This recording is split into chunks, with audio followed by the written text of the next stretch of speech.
All right, lesson 196.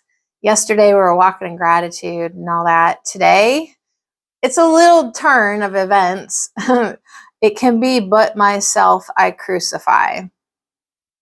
Yeah, a little different vibe here today, but a very necessary vibe considering how much we do attack ourselves, how we do berate ourselves and don't like ourselves and try to torture our bodies in many different ways. And then we attack other people as well. It can be myself. It can be but myself. I crucify. So essentially, this lesson 196 is trying to get us to the point where we stop that. We will not attempt to harm ourselves or attack anyone else, because we now understand that when we do that, we're hurting ourselves. Even if we think we're attacking something outside of us, there is nothing outside of us. So we're harming ourselves. When this is firmly understood and kept in full awareness, like all the time, you're aware of this, so you don't do this. You will not attempt to harm yourself nor make your body slave to vengeance. You will not attack yourself, and you will realize that to attack another is but to attack yourself. You will be free from the insane belief that to attack a brother saves yourself. So this is going to contradict everything the ego has lined up for you in society and defense and war and murder.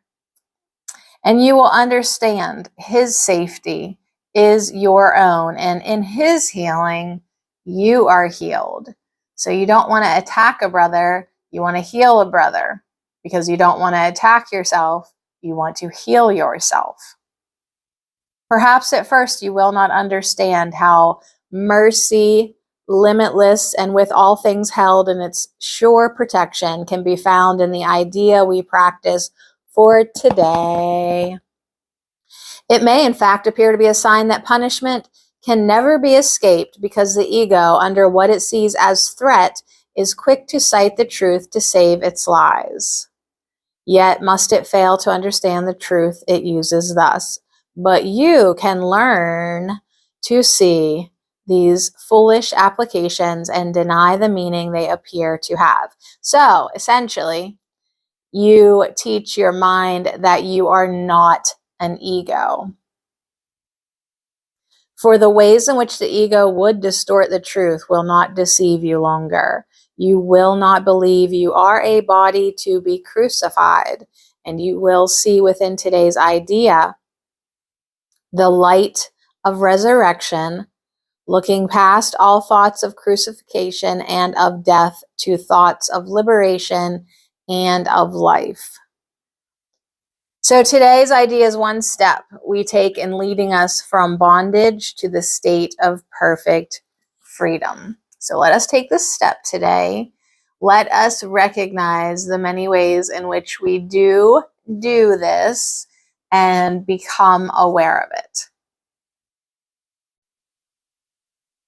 For lesson 196, Jesus taught us how to suffer. The way we suffer is by disconnecting ourselves from oneness. So how to suffer? Well, attack yourself and attack others, and suffering is guaranteed.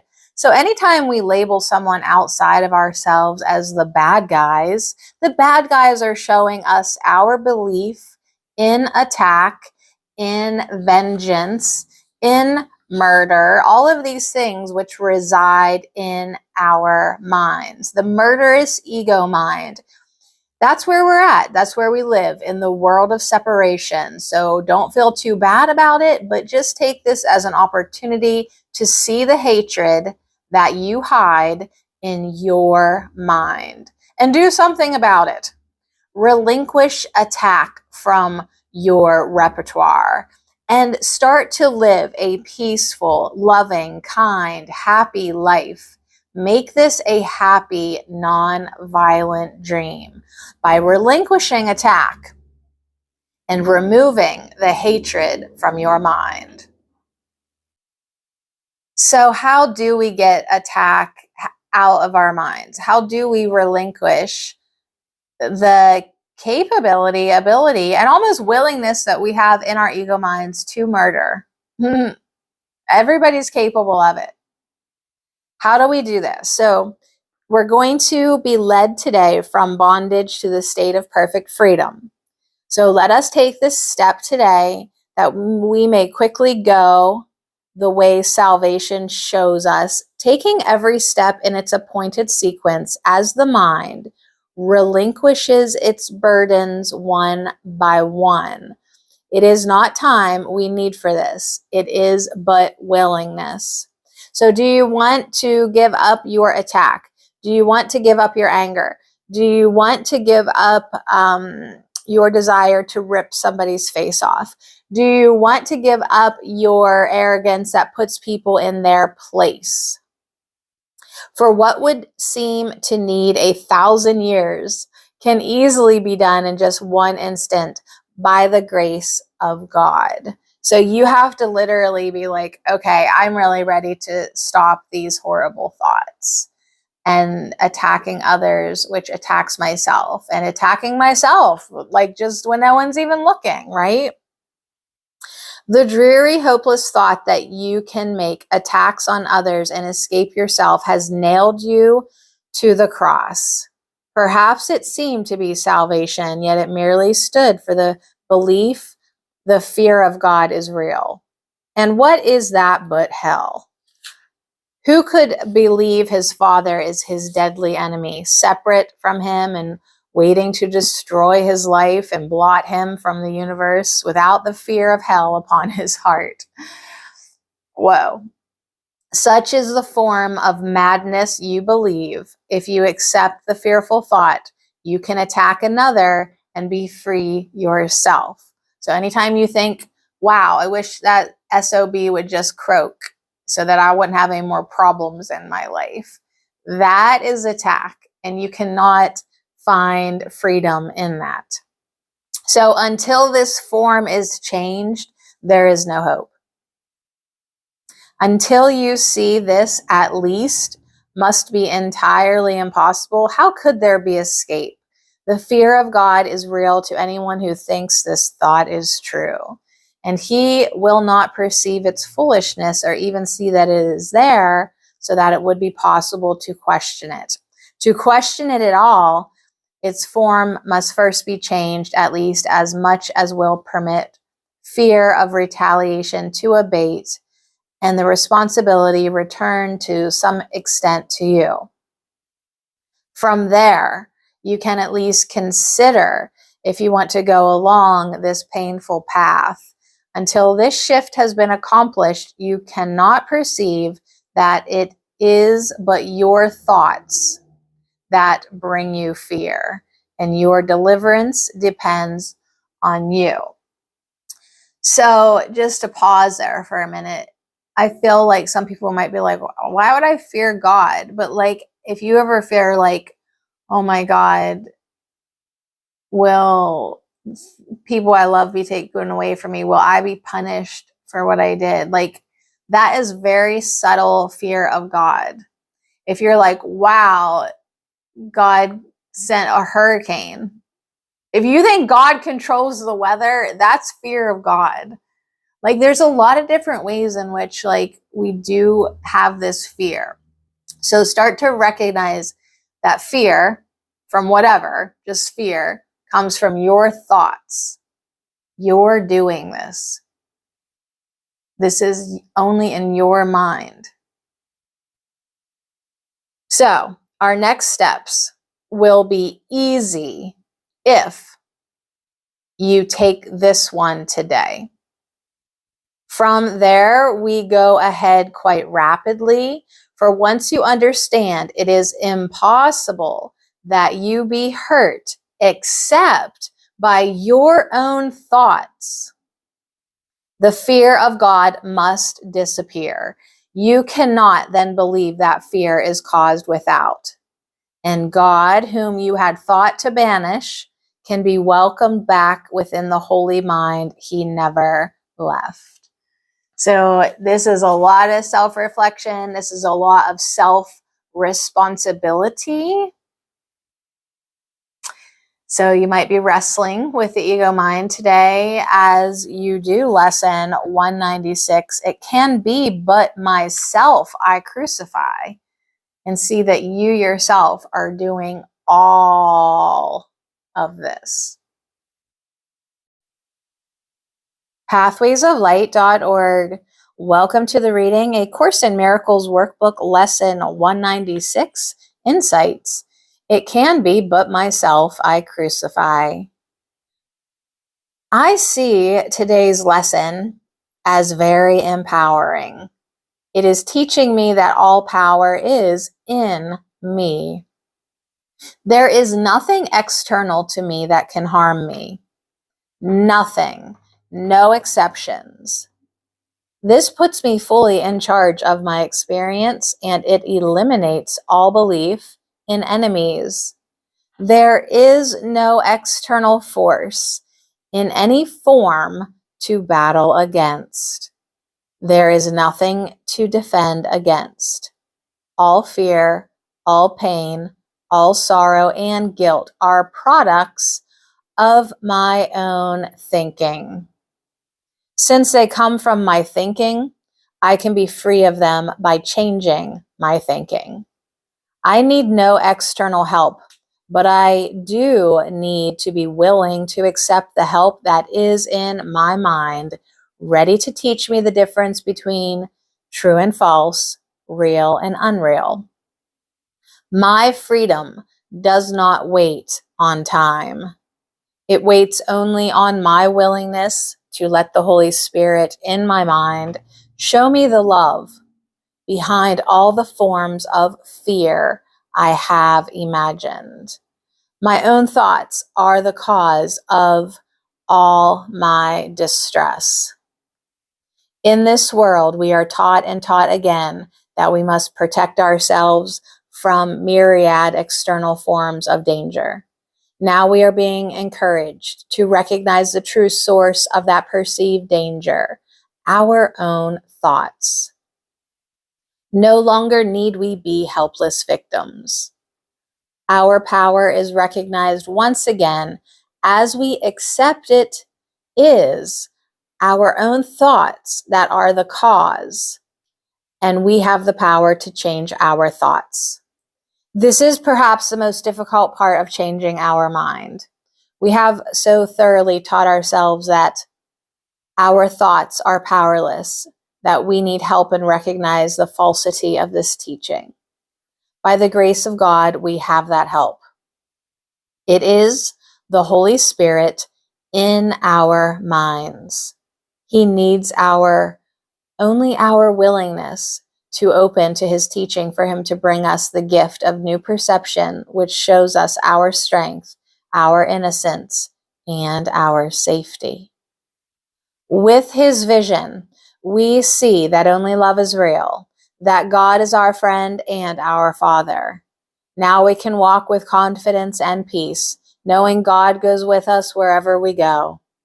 We always have a friend who will show us the truth, whom we can trust. I have great gratitude for today's idea, for by it I am able to recognize my true strength, myself, and recognize I am not an ego. I am in truth the extension of love I was created to be. This lesson reminds me how important it is to really look at the thoughts I am putting my belief in. It is these thoughts that create my experience. As long as I continue to believe something outside is the cause of my experience, I am denying my salvation and putting up a barrier against God. It is only the ego's thought system that generates the idea there is anything outside myself. My job now is to expand my willingness to remember it is always an inside job. As I am willing to monitor my thoughts, I will soon learn to recognize when I am joining with the ego thought system. Joining with this thought system is the same as crucifying myself. The Course tells me it does not take 1,000 years to undo the ego thought system. The time is shortened when I am willing to look at ego thoughts and take them to the Holy Spirit to be undone. This needs to be my consistent practice, the one habit I consistently apply to every concern, every anxiety, every circumstance where I am not in peace. In reality, the world is nothing. My belief in separate bodies comes only from my joining with the ego thought system. It is only my thoughts that give a world outside me any meaning. I can practice today letting the Holy Spirit give the world all the meaning it has for me. pathwaysoflight.org. So it's definitely a big boy, big girl step towards salvation to realize that it's your thoughts in your mind that try to crucify. It's your fear in your mind that's creating all this, my dear, right? So that's good news, because if it's created in your mind, you can heal it and fix it, or, improve it in your mind at the very least. But you do have to have a willingness. You do have to have recognition of the ego thought system, because if you can't recognize that you're being swept along in the ego thought system and you're identifying as the ego thought system, like you think that's you, that's where you get feeling hopeless, because you don't even recognize what's going on. So this is going to be a very important lesson, so that you stop concealing these thoughts, so that you recognize them, so that you can take them to the Holy Spirit to be undone. So even minor thoughts of attack, take it to the Holy Spirit to be undone. Anything that causes you distress, when you're not feeling at peace, ask for help. Ask for help. Get that murderer out of your mind. Help the fear of God to disappear. So how do we say? Pray that the instant may be soon today. Step back from fear and make advance to love. There is no thought of God that does not go with you to help you reach that instant and to go beyond it quickly, surely, and forever. So have that willingness. When the fear of God is gone, there are no obstacles that still remain between you and the holy peace of God. How kind and merciful is the idea we practice. So give it welcome. Give it welcome, as you should, for it is your release. You want this, for it is your release. It is indeed, but your mind can try to crucify. Yet, your redemption too will come from you. So in all the ways that you tried to crucify and hurt yourself, under the illusion that you were protecting yourself by attacking others, for whatever, to the extent that you've tried to hurt yourself, you can help yourself, save yourself, heal yourself, redeem yourself. And that is pretty good news. So if you every other day, I'm just like, whoa, we still have a lot of work to do. But we are fully capable of doing it with our little willingness. So be open to that and try to get out of your ego head and into your heart the best you can. Go back to yesterday's lesson and be reminded that it is in gratitude that we walk.